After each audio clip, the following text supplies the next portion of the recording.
what they are really doing by going after USIA and these NGOs is cutting the legs out from under democratic employment. Yeah, I think that's right. And in the 80s and 90s, Republicans went after trial lawyers all over the country and passed caps on things that kind of hurt trial lawyers, because trial lawyers were the big funders of Democratic campaigns. Right. And so literally and then the Democrats figured out digital fundraising, but literally this is kind of part of that. I think it's the same thing. They're knocking out, the kind of the Full Employment Act for, somebody described it as, overproduction of elites from Ivies have to have some place to go. Yeah. And they go to NGOs. Yeah, again, I mean, some NGOs are, I'm assuming, great. Others are probably just total fucking scams. Right. I think they're doing Democrats a favor of stopping that revolving door, by the way. They're going to have to look somewhere else, and there's going to be, hopefully they will find actually people that can win. Hopefully. Yeah, right. Because, there was a huge disconnect between the top of the Democratic Party and the rest of the Democratic Party. You talk to Democrats in Pennsylvania or in cities and stuff, and they're like, what the fuck? We didn't want all this. And, it's great. I mean, in 74 and 2008, the Republicans were deader than dog shit.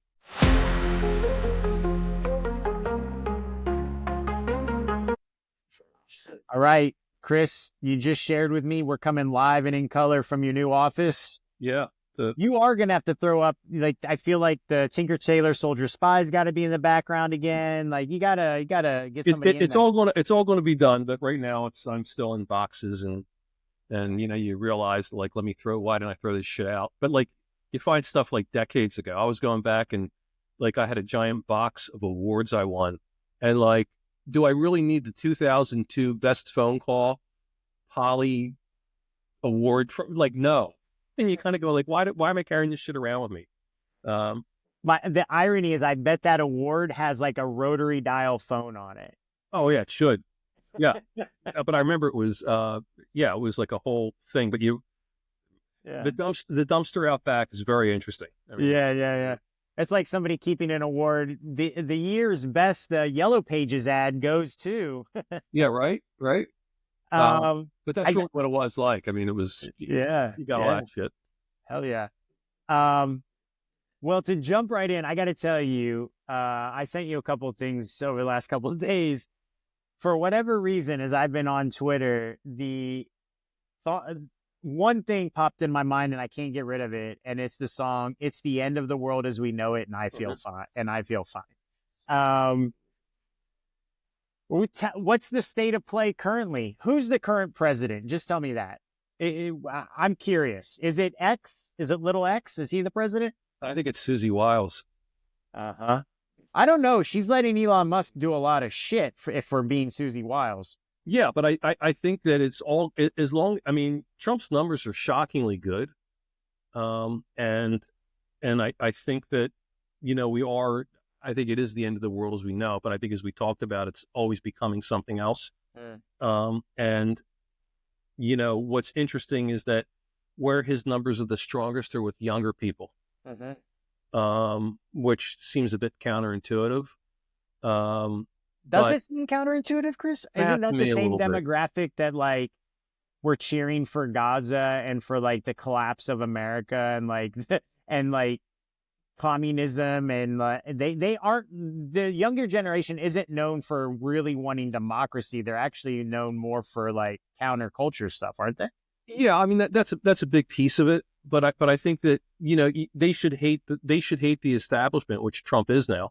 Or actually, maybe he isn't. Maybe that's the point. Maybe yes. Yeah. But it's still shocking. I mean, for somebody that spent 40 years of his career in post-war American politics, the article of faith is that the younger you are, the more democratic you are. I mean, they're all right. But actually, now that I say that, I realize that I'm smelling my own farts because that's bullshit. So here's great things. So in 1972 was the 24th 24th Amendment, 26th Amendment. Oh, yeah. 18-year-olds voting. Yeah. I can't remember which one, what it is now. But there were mountains of ink written about how this was going to be McGovern's secret weapon. The 18 to 21 vote. And the 1972 presidential election, the 18 to 21 vote voted for Nixon. It's like, and the same thing in 1980 and 84, they voted for Reagan. Has anybody ever identified why? I can do 80. So 80, there were a couple things happening. The country was just economically fucked, and basically it was malaise, you have no future. And Reagan was out, you have a future. The second thing was that Reagan promised to get rid of the draft, and Carter didn't. Right. Interesting. That was that was a fairly big thing on college campuses back in 80. And that was like the big Reagan talking point when they reached out to young voters. It was, we're going to get rid of the draft. Right. You still had to register for the draft, but we got rid of it. Also, by 72 for Nixon, I think he had stopped sending new troops into Vietnam. We still had troops in Vietnam, but I don't think any new troops were going to Vietnam. Yeah. So that might have, catapulted him a bit as well. That's interesting. Yeah. Okay. That's interesting. On a policy side, I would say like that you do have a future Reagan 1980. I don't know that if you would disagree with me, but certainly seems to me in looking back, Reagan's policies began, or at least hyperlooped the manufacturization of the United States. I think he's even quoted as saying we need to be a service society, isn't he? Like, I don't know. I think that happened in the 70s. I think the deindustrialization and the steel towns and all that kind of Midwest stuff collapsed under Nixon. And I think it wasn't, you're not putting that Humpty Dumpty back together again. Right. That was kind of the big joke, is the politicians would go into, promise to protect steel, and it wasn't coming back because, and the fact of the matter is that, again, post-war thing. Because 90% of the world had been blown to fucking smithereens in World War II, the U.S. had like a 30-year head start. And so, of course, we're going to be dominant and all that shit, but as soon as other countries got manufacturing, Japanese steel manufacturing, I don't know if that's still the case, but I know in the 80s, I was doing some work for different industrial things, and the Japanese steel manufacturing was so modern and sophisticated compared to the U.S. that the U.S. was never going to be able to catch up. Right. There was no way to retrofit stuff. Well, that's an interesting thing. No way to retrofit stuff, but do you think that the incentives are misaligned in the U.S.? Like, you could certainly build new things, right? I was thinking this recently. I heard that Saudi Arabia oil production is profitable anywhere over $10 a gallon of oil, and that U.S. oil production is not profitable until over $40 a barrel. Now, I think a lot of that has to do with where the oil is located and fracking being more expensive, even though the price of fracking has come down. But it does lead me to wonder, if you look at internationally, other regions, electricity production and even end user cost in China is, I want to say, $10 a kilowatt hour, 10 cents a kilowatt hour, compared to the average in the U.S. is like 18 cents a kilowatt hour. And it begs the question of, like, why aren't we competitive in anything? We're really not competitive in anything. No. So, and again, I think it's because the amount of energy plants and coal plants that they have in China. Okay. If you have more, you get, it's really a supply and demand thing. I think that, that maybe the better model is not coal, but it's France. What's interesting is you look at Europe and you look at the price of energy in France versus Germany. Right. Not to pick on the Germans again. Why not? They deserve it. By the way, I heard a great joke. It was, because BMW was doing some kind of anti-Tesla stuff. Okay. And the joke was, never ask a man his age, a woman her salary, or what a German company did for labor between 1939 and 45. That's good. Which is a pretty good joke. No, but I mean, but basically Germany fudged the figures with renewables for a decade, and while they were importing, stuff from Russia, but apparently France is apparently it's like mostly nuke powered, and again, I think that if you want if you want to get to net zero by 2050, which is always the stated political goal, the amount of the amount of energy you would have to produce, renewable and zero carbon, is staggering. And especially when you consider that along with doing that, you also have to shut down other things. And it's some crazy thing like you have to build a level 4 nuclear power plant like they have in France every other day for the next 30 years. Oh shit. Yeah, I mean, it's and then when you go to like wind turbines, it's even crazier. It's like you have to build like 60,000 every day. I mean, it's like stuff that you kind of go, no. I mean, you're not going to do it. China's wind turbine business is going to be doing very well. Yeah. Okay. Yeah. Anyway, no, it's Well, it's interesting. It is interesting then. So to where we started with this, Trump is doing exceedingly well with young people. Susie Wiles is in control. I don't think control and Trump is the right phrase. I think she is in charge. I think she is steering the canoe down the rapids well. How about that? Yeah. Sure. The raft down the rapids well. Yeah, okay. Is there by the way, is the thing you sent me on Twitter true about the people processing like the paper applications or whatever?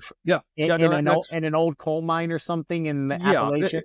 I believe that's not the mine, but it's a mine like that. It is in Pennsylvania. I think that mine is in Ohio, but like literally that's what we do. I mean, it's crazy. I mean, it's a, well-known fact that there's a bunch of Department of Defense NORAD stuff that is still run off floppy disk. I heard there's actually a nuclear reason for that, by the way. Yeah. It separates it. It's a air gapped. It can't be hacked. There's a reason for it. There's reasons for it, but it's still like. You can't invent something else that's air gapped. Yeah, apparently there's a bunch of IRS programs that run on COBOL. And by the way, I did not know that the ability to look at Treasury data, not to look at Treasury data, but to get into the Treasury system is not the purview of the Secretary of the Treasury, the executive branch.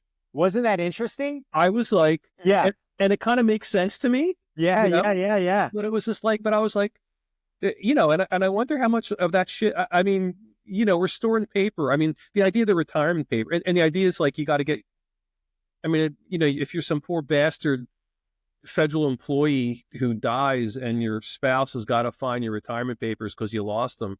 Right. And like, hold on, we got to go down the fucking coal mine to get the duplicate because you retired in, 72. The carbon copy.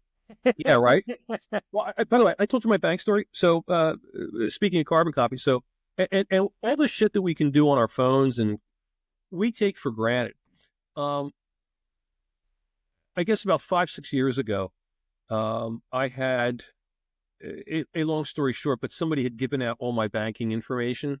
Oh, okay. Accidentally. Oh, okay. I mean, a client got phished. Oh, okay. And he said, "Oh, here," and I was just like, "Are you sure you were a CPA?" Then you gave them my routing. So I called my bank, and they said, "Yeah, we saw something and we blocked it." And I said, "So what's the process?" And they said, "Well, you put a freeze on it." I said, "Okay, and we're going to shut down the account and give you a new one." I said, "Okay, great." I said, "I could do that over the phone?" And they're like, "Yeah, sure. Hold on." And I'm like, "Hold on." And they said, "Yeah, there's a problem because it doesn't exist. You don't exist anywhere in the system." So make a long story short, I moved my banking system. I moved to my bank in like 89, 1989. And since then, it's been like 20 fucking banks. And apparently my paperwork does not exist electronically. It exists on microfiche. Holy shit. And the only way I could access my account, open a new account with that is, and it was, it's an East Coast bank. It was M&T Bank. It became M&T Bank. But it didn't exist. And when I did it, it was like Keystone Trust or some small local Philadelphia thing that, so I had to fly. I took the red eye to Philadelphia, rented a car, drove to the office, waited for it to open, went in, showed my ID, had breakfast, and took the flight back. Oh my God. But we think, like literally it was in the coal mine. Yeah. And that was, and that was in the late 80s. And so all the shit we think is, doable. I just want to point out that in Lagos, Nigeria, they're transferring money via text. So we think we're so goddamn advanced in the third world and yada, yada. It's like, no. They've never even heard of a check and you're still paying your rent with a check. Like, they're texting money to each other. Yeah, no, I got a check renewal thing. It's like, time to renew your checks. Our records show. Jesus. And you kind of go like, okay, so let me ask you a question. A lot of this, I mean, listen, bureaucracy is bureaucracy. You ever see Asterisk and Obelisk, with Gerard Depardieu? And it's based on I think a comic book series, and they're like French, and everything is like some sort of like Homer's Odyssey for them to navigate I think it's based in France, but the French bureaucracy. Okay, that's what bureaucracies are. If you're looking for waste, fraud, and abuse, I think you come in with a lot of forensic accountants and probably some computer forensic accountants, right? Some computer forensics. Is that what DOGE is doing? Or are they coming in with like computer programmers? It sounds, this is not me, by the way, saying this. I stole it from somebody on Twitter, but I did think that there was an interesting point made that he's got like 18, 19, and 20-year-olds going in and trying to figure out if there's waste, fraud, and abuse, quote unquote. We don't know that that's what they're doing because what they really do is computer programming. Right. So are they looking for waste, fraud, and abuse, or are they doing something else? I think they're doing a bunch of things. And and it's really, by the way, it's really interesting to see that, the youth thing, the one kid, it wasn't Big Balls. It was another one. Which kind of adds a surreal thing to the whole bit but he kind of solved the Herculean Pyrrhus thing, which was basically a burnt lava destroyed scroll from Pompeii. And he was, I guess, 17 years old or 16 years old when him and his buddies figured out how to read it. And like, part of a competition or something, wasn't it? It was part, and it's kind of a remarkable thing that, so obviously he's a very bright person. Doesn't mean that you should have him involved any more than, I didn't want to have a 17-year-old Asperger girl, Greta Thunberg, making fucking environmental policy for me either. Exactly. But I think, I think what a lot of this goes to is that I'm not going to do, all right, I'm going to say wait and see, because I don't think move fast and break things is the worst thing in the world. And the idea that these are all sacred cows, that you can't look at how you do stuff and is the worst thing in the world, as long as there is going to be an adultish kind of saying, you can't stop PEPFAR. There's certain things you have to be able to do. You can't fuck around with this. But the idea to going in and see how we procure things and to see how we fund things and to see what's funded. I mean, and I think that the political dynamic is kind of interesting because inevitably in this kind of thing, you are going to see bad things happen and good programs get ended and people get fucked. That's just the way it's going to be in a, multi-trillion-dollar head. on the other hand, I think the Democrats are fucking insane for defending the process. I think it's common sense that like, the majority of an NGO funding shouldn't come from the federal government. I think it is just kind of like universities losing their minds that like we're going to cap overhead at 15% of. I thought that was really smart, by the way. Yeah, I think you're going to have all those kind of things, and I think that on the spectrum, apparently doing mushrooms and cocaine and ketamine and all kinds of shit, Elon Musk, he did figure out how to move rockets and make them reusable and renewable by going to a clean sheet of paper. And, meanwhile, NASA is 10 years behind in what? It's a $4 billion or a $3 billion one-use rocket. Mm-hmm. And Musk is setting up rockets, every month or so. And with Bezos, with was it Blue Horizon or Blue Origin or Blue something? Origin? Yeah, I think Blue Horizon was a strip club at some point in Philly. And there's also Virgin Galactic, but I think that's shuttered. Yeah, but I think that it's kind of a shock to the system, and I don't think it's the worst thing in the world. If they shutter, and bad players and bad players on both sides and bad information, but I don't think it is as bad a thing as people think. If this is part one, we're just going to blow this up and freeze all this shit and never get back to it, which would be very bureaucracy political like, then I think it's a really bad thing. But I think kind of where the Democrats are kind of on the wrong side of it is that if you are Trump, you can argue we're going to find waste, fraud, and abuse and saving taxpayer money. Okay, that is a reasonable goal. I think if you are, Chuck Schumer, Pelosi, or Maxine Waters running around saying you can't hurt our bureaucracy, they're defending the wrong people. Yeah. I mean, and I get it. I mean, if you live in Virginia or Maryland, you're defending the right people, right? But because that's where your workforce is doing. But I think in terms of like a meta narrative, if you're the Trump people, you play that all day. Yeah, I agree. I mean, I definitely agree that it isn't hurting him, all of this hair on fire stuff. I read something interesting that the 6 different areas that the Trump the Trump kids have, the Musk kids have fucked with so far, accounted for 36 independent investigations into Musk and his companies. And I think, I see your face, but you think there's any validity to that? I mean, USAID was even one. And, a lot of people have tied together, by the way, that Musk he claims to be a free speech maxi. That's not true. He's consistently trying to shut people down on his own platform. He panders to Xi Jinping. He seems to do whatever Putin tells him to do about shutting down Starlink when necessary in the Ukraine. He's been under investigation, and yet closing USAID while there is waste and probably fraud and probably abuse, it is no different than the China Belt and Road Initiative, which is about buying friends around the world. It's a soft power play. Who benefits from that? I just consistently ask myself who's benefiting. And I don't think that Musk or Trump benefit from saving the American people money. I just don't think they even give a shit about that. So what do they benefit from? It's a political. I think they benefit. I think it makes them stronger politically.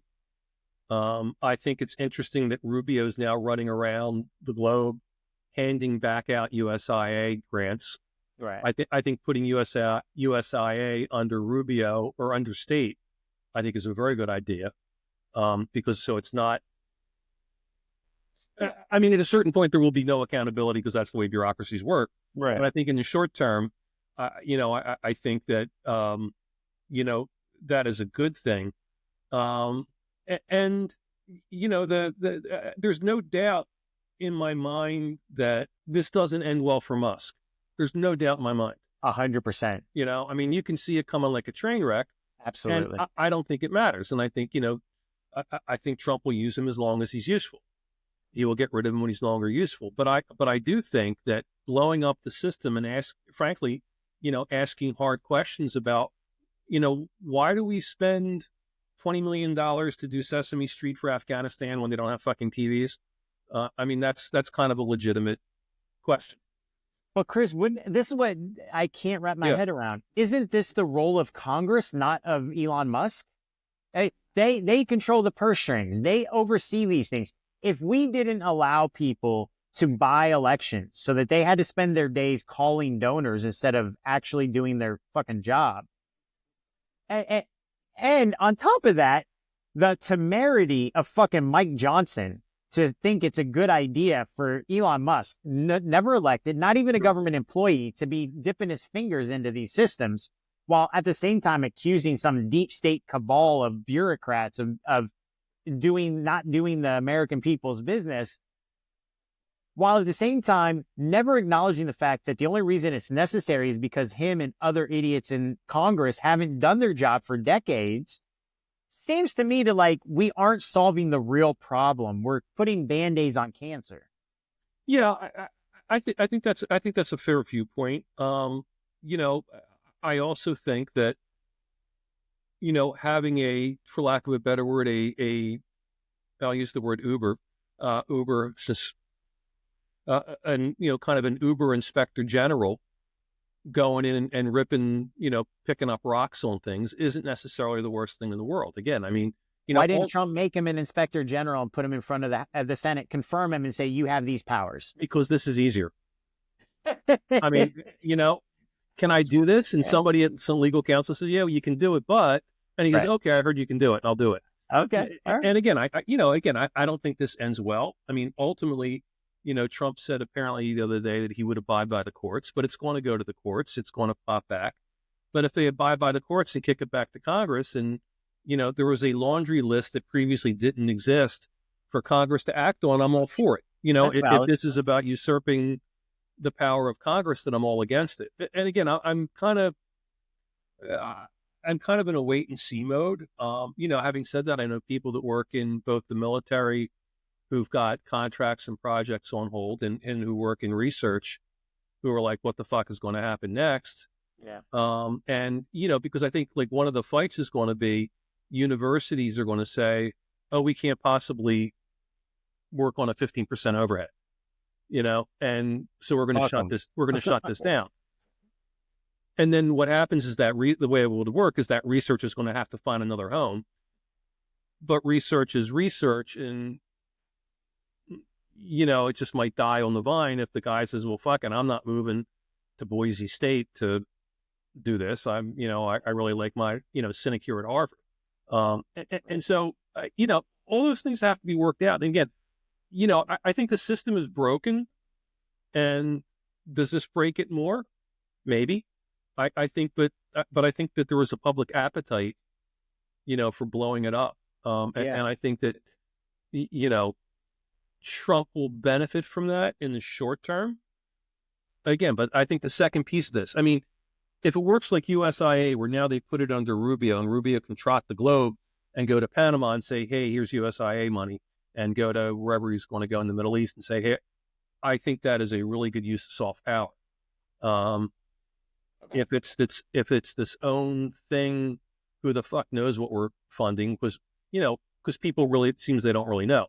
But by the way, there is a second part to this, which I think is as important as the actual. Again, me talking policy is a terrible idea because I really don't know what I'm talking about. What they are really doing by going after USIA and these NGOs is cutting the legs out from under Democratic employment. Yeah, I think that's right. And in the 80s and 90s, Republicans went after trial lawyers all over the country and passed caps on things that kind of hurt trial lawyers, because trial lawyers were the big funders of Democratic campaigns. Right. And so literally and then the Democrats figured out digital fundraising, but literally this is kind of part of that. I think it's the same thing. They're knocking out, the kind of the Full Employment Act for, somebody described it as, overproduction of elites from Ivies have to have some place to go. Yeah. And they go to NGOs. And again, I mean, some NGOs are, I'm assuming, great. Others are probably just total fucking scams. Right. But I think they're doing Democrats a favor of stopping that yeah, revolving door, by the way. yeah, They're going to have to look somewhere else, and there's going to be, hopefully they will find actually people that can win. Hopefully. yeah, right. Because, there was a huge disconnect between the top of the Democratic Party and the rest of the Democratic Party. You talk to Democrats in Pennsylvania or in cities and stuff, and they're like, what the fuck? Like, we didn't want all this. And, I mean, it's great. I mean, in 74 and 2008, the Republicans were deader than dog shit. And, but they were able to jettison all the old hacks and rebuild and create new hacks that needed to be, but, but again, but I also think that when you look at, there aren't enough AOCs in the Democratic Party. There's too many, whatever you think of her. I mean, but I think she's great. Yeah. I mean, she's young and she's interesting and she's got some energy, but watching 85-year-old Maxine Waters in a fucking wig, demanding to some dude that like she opened the doors and the guy's like, yeah, well, no, not going to happen. Right. It is kind of, if you're a Democrat, it has to be dispiriting, I agree. But if you ever go to an old timers game, like an old timers baseball game or a basketball game or a hockey game, and you've got this like thing in your head about like, the great player from my youth, and here he is, the Stafford Flash, and he's like, on the walker, and you go, oh my God, I don't want to fucking see that. He throws his back out. Yeah. I mean, it's the same kind of thing, I think, with this. I mean, it's interesting. Did you see that they wheeled McConnell out? I guess he fell twice yesterday or the day before or something. I mean, both sides have their geriatrics, obviously. Yeah. But, and this is his last term. I mean, they're already lining up for his seat. Is he gonna be able to pick? Is he gonna be able to be kingmaker in Kentucky, or do you think that he's lost MAGA so much that what he says won't go? He can open up financial spigots still, and there's still a bit. I mean, I think what's going to happen in Kentucky, because you're going to have a governor, you're going to have a Senate race, a governor's race, and a bunch of open congressional seats happening. So there's places for people to go. I think probably the front runner for the Senate seat is a African American Cameron who lost to Andy Beshear. Right. And didn't run a great campaign, but that's a different story. But I think that he's going to be the de facto senator, which again is going to be an interesting thing because now you're going to have another black Republican U.S. senator. What are there, two now? Tim Scott, and then I don't know the other one. I think there's another one, isn't there? Maybe. I don't know. Republican. Yeah. Oh, I know there's Cory Booker and Scott. And maybe it's only one. Maybe there were two. I'm just running through states. I can't think of anybody else, but yeah. But anyway, but again, it's going to be interesting. And again, if you're going back at the beginning of my career in the early 1980s and said Republicans are going to have black senators in the Deep South, you'd be like, yeah, like, quit Bogarting that fucking pipe, dude, and right, like, right, that's right. Okay, so yeah, quick pivot because I don't think we should just cover Trump, but is there going to be? Are we going to demo Gaza and build Disneyland Far East or Near East, or what are we going to do? It'd be the greatest thing for them, by the way. I think. Are you serious? Yeah, I think so. You think there won't be suicide bombings in that place? I know there would. They're I mean, it is not possible to do. Okay. But I think like turning Gaza into, the Riviera of the fucking Middle East would be the greatest thing for the Palestinians ever in the fucking history of the world. Well, but they won't even be allowed to be there. He said he won't let them come back. They should all go to Egypt and Lebanon and stuff. Yeah, and the question is, how do you rebuild it? I mean, are you going to rebuild? Like, I think it's a really interesting case. I mean, frankly, I would rather, if I was a Palestinian, I would rather have the Americans rebuilding it than the Egyptians or fucking Jordan or Saudis. Sure. Because they're going to like, yeah, you know what? Go back underground into the fucking hut and we're going to let you out tomorrow at 8 to right. Right.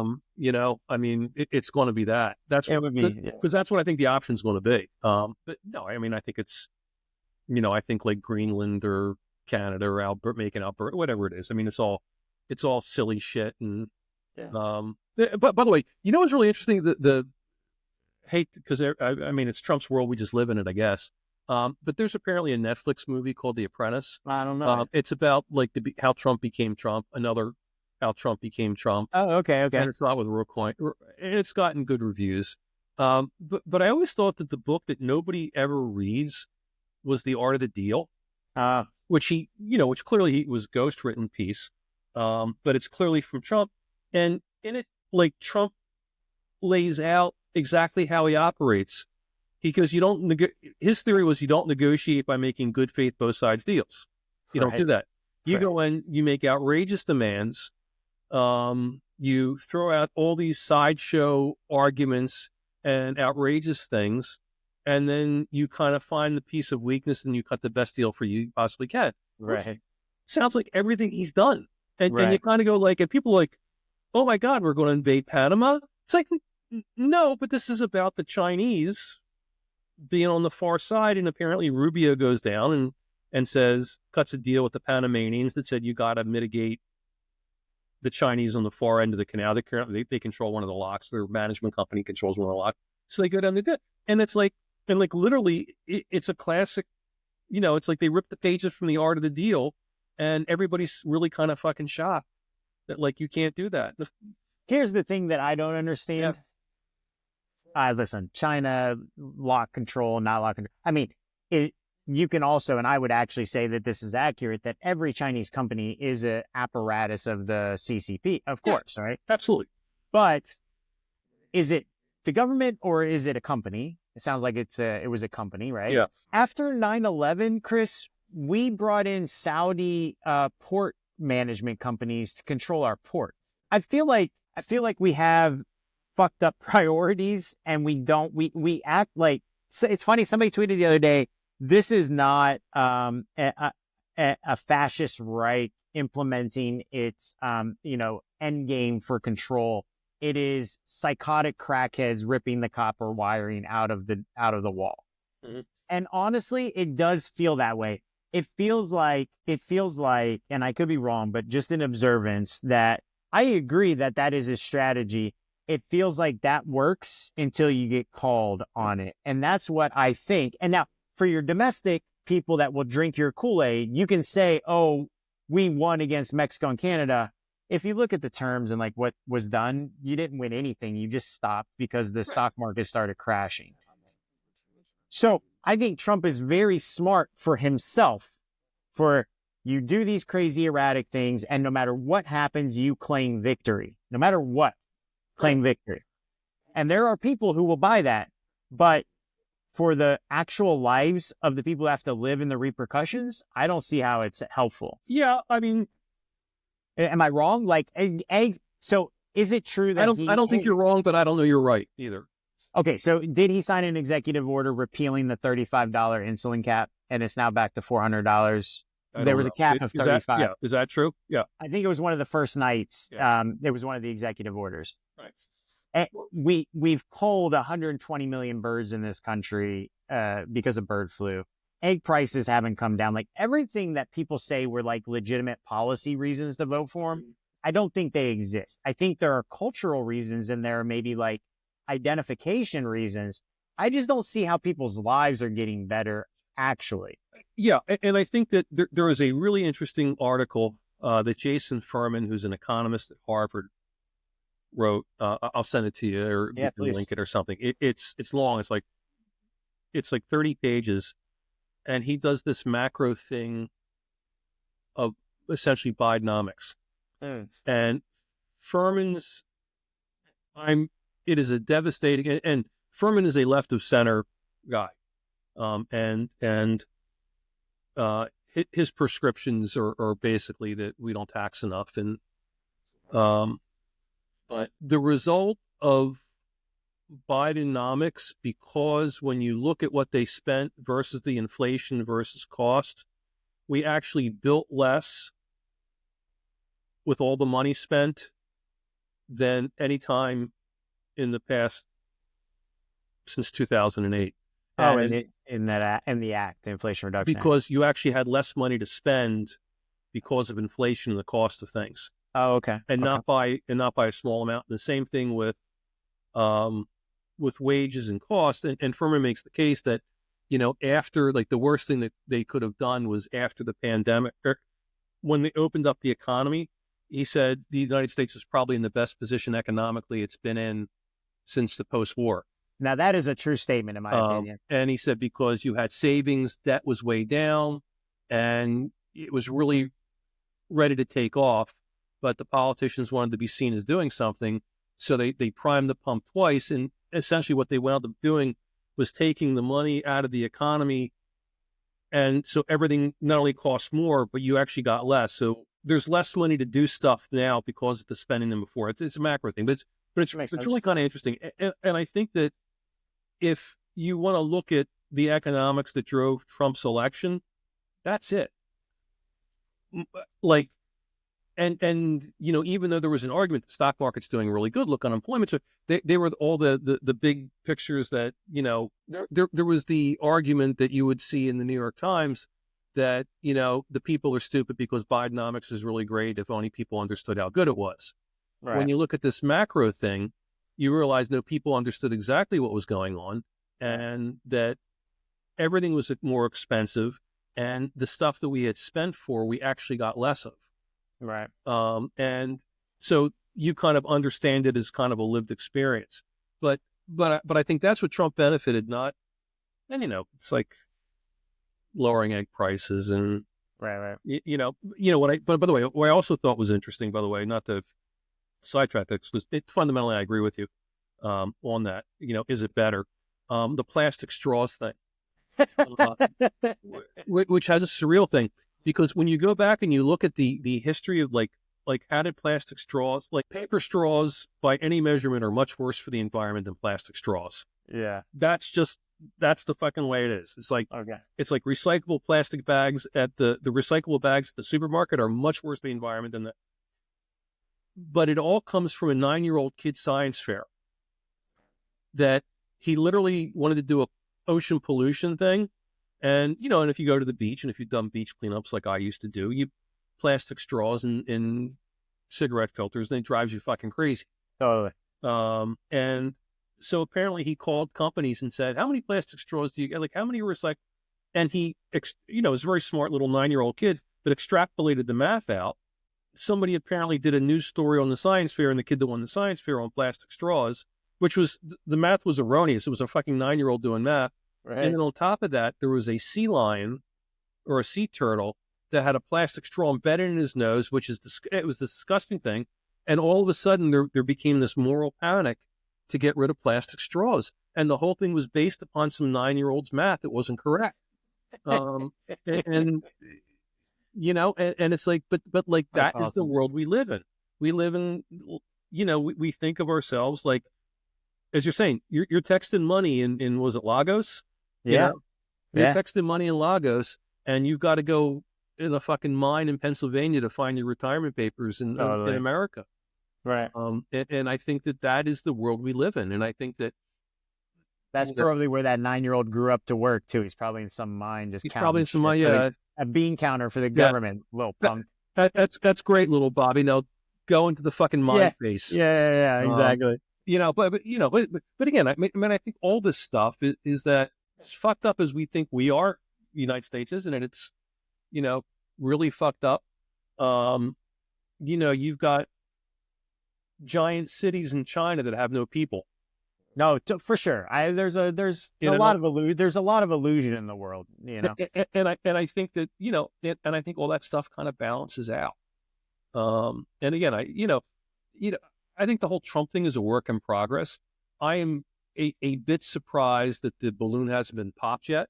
But I think that the balloon hasn't been popped because when you look at public opinion surveys, the people think the country's on the wrong track. They go, yeah, I think it's on the wrong track. And so let's blow shit up. Yeah. Extreme measures for extreme problems, right? And but if you start getting $15 a carton eggs and and $400 a dose insulin, and you get that shit. People are going, oh, I didn't vote for that shit. Right. And that's when you see, what's interesting about Trump is that he is the first non-ideologue in the White House since probably Eisenhower. And by the way, the backflips that, the libertarians and the so-called fiscal conservatives are doing on this shit is hysterical. And you kind of like, okay, if you're a professional economist in a think tank in DC, I always knew you were a fraud. But now you're really a fraud, even though there's some good people. By the way, there's an acquaintance of mine, like a really good Twitter follow, is Jessica Riddell, and the reason I mention it is because I knew Jessica when she was Brian. She's transitioned, and she did it on last Friday. Okay. But she has the best stuff on the budget, because these 100-page color graphs that you kind of look at it, you gotta go, oh, okay. And he's basically a deficit hawk. But he says, the Republicans are probably worse than the Democrats, and here's why. So he does not have a lot of friends. But really, really worthwhile looking at his budget stuff to kind of make sense of the world. But it was interesting is that,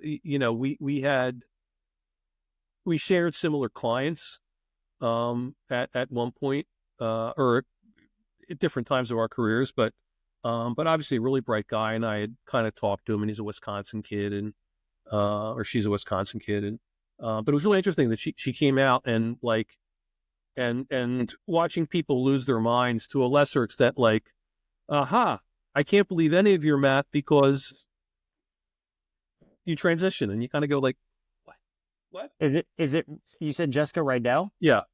Riedl. Oh, R-I-E. Okay. J.N. Riddell is is that right? Totally. But it's really a good, or is it, R-Y-D-E-L-L? No. I will find it here. Oh, that does look like it. Is, Riedl. Oh, okay. Jessica Riedl. Now he's got a blue check mark, a piece of cheese, and a Ukrainian flag in his. I see. Yeah. Okay, cool. Yeah. But really, really a good follow for budget stuff. Must be from Wisconsin. Yeah, Wisconsin stuff. We both worked for the governor's governor at one point. But he's one of these super bright kids that's, he's not like a 19-year-old Musk kid, but he was like a 21-year-old kid, and you gotta go like, holy fuck, is he smart? Right. But anyway, so transition. I know, just for time wise, we probably want to wrap it up. So you're from Philly. You're a native bird.